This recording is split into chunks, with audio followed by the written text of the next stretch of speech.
back to our master JavaScript course. Let's understand another useful loop in JavaScript, the for-off loop.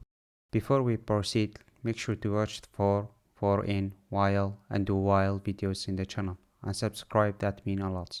Let's dive into the for-off loop with an example. In this example, we have an array of car brands. The for-off loop allows us to iterate over each element in the array and store them in the brand variable. We can then access and process each element inside the loop. For example, we print each car brand to the console, which displays all the car brands stored in the array. Let's have another example to further understand of the for-off loop. In this new example, we have an array of fruits.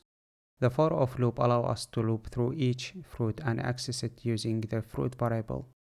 We can perform any desired operation on each element inside the loop, such as printing the fruit element. That was everything for today. If you are new to our channel, I highly recommend checking our Master Java video playlist.